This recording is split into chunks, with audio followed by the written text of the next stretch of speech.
Now, this occurred years and years ago at what I thought was the Western War, but I've been informed very pointedly by several Western people that the Western War does not take place at this place, so it could have been the War of the West.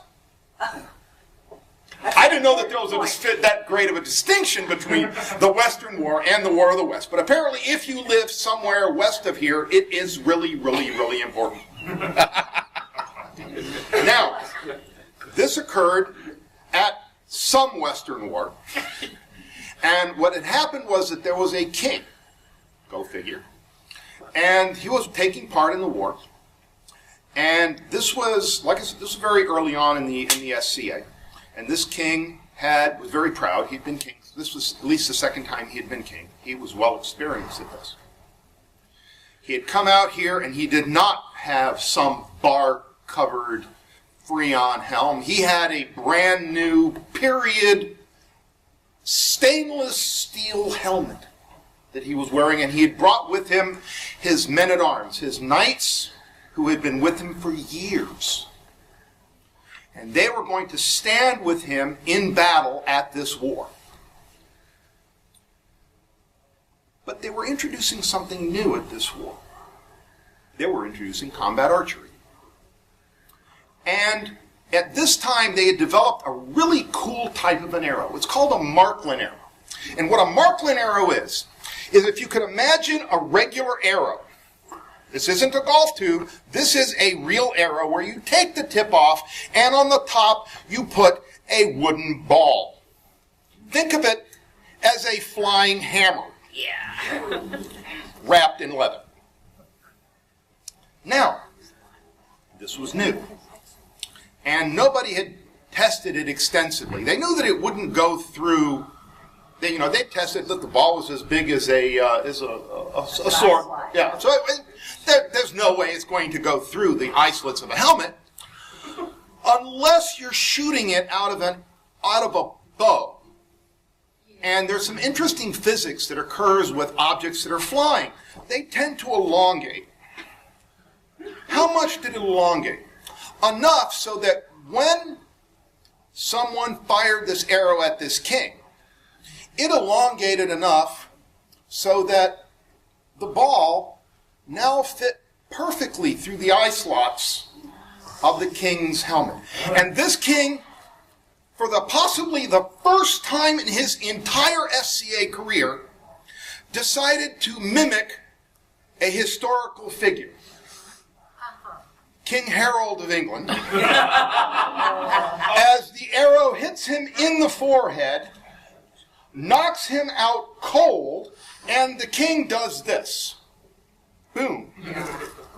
And there he is lying on the ground with an arrow sticking out of his helmet.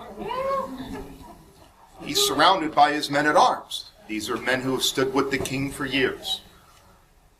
They have been with him in battle. They have been with him in parties. They knew exactly what to do in this situation. They panicked. They grabbed the king, threw him onto his shield, grabbed the shield, lifted it up, ran to a nearby van, shoved the king into the van, and took off to the hospital 15 miles away. But not before. They sent the king's squire to inform the queen. You know, the squire. The new squire. The squire that the king had taken the night before. All of 18 years old. And so off he goes to find the queen. Now there is the queen. She's with her ladies in waiting. Beautifully attired in their Tudor gowns, linen and lace, taffeta everywhere. And up runs this 18-year-old kid. Your Majesty, the king has been killed. Oh my God. That's nice. No, you don't understand. He's dead. Yeah, that happens a lot.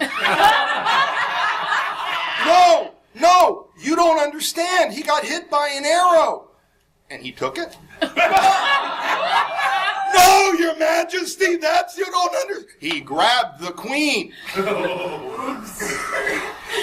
this point, she starts realizing that there's more going on here than she originally thought. So after a little bit more effort, she finally gets the gist of the story, and she realizes what's going on. So her and her ladies-in-waiting prepare to get ready to go on to the hospital.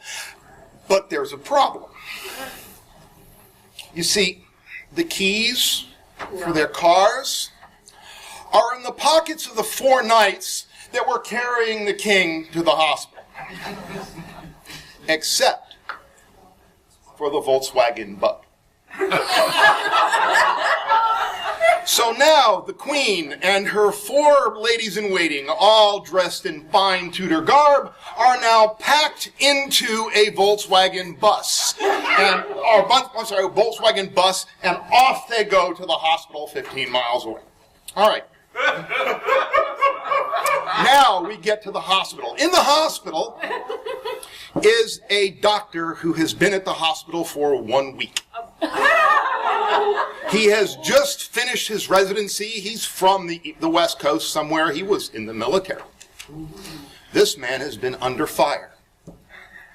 He has been shot at. He has helped wounded soldiers, and now he is going to help society in this emergency room. He's seen it all. And in through the door explodes 3 knights, still in armor, helms still in place, carrying between them a king, or a man, on a shield, with an arrow sticking out of a helmet. I can do this. They put him on the ground. Who's this? The king. What happened? He's been hit by an arrow. Where? At the war. What do you want me to do? Fix him! I would like to point out at this point what has not been done. The armor is still in place. No blood pressure has been taken. No pulses have been found, right? On the ground is sitting a guy in armor with an arrow sticking out of his helmet.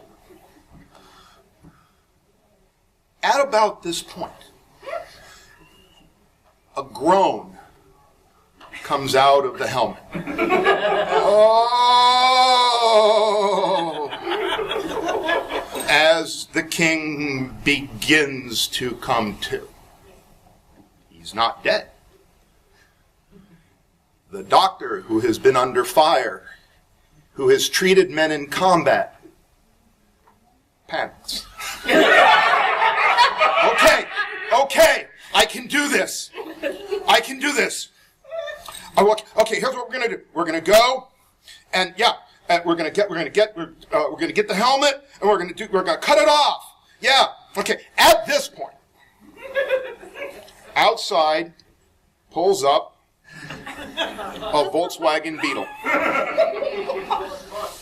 in which, packed as if it was a Navy rescue raft, 4 ladies-in-waiting and 1 fairly irritated queen. And they open the door, boom! Out of this rescue raft case explodes these 4 women in this massive linen taffeta and lace, and 1 irritated, upset, and very concerned queen.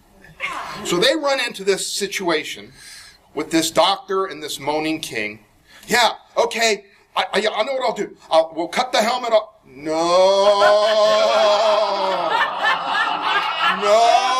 cut. New helm. And the queen assesses the situation completely. Walks up to the king. Looks down on him. Reaches down. Grabs the arrow. Pulls it out. And says, "Quit fooling around. Get cleaned up. Get up. We've got a war to run."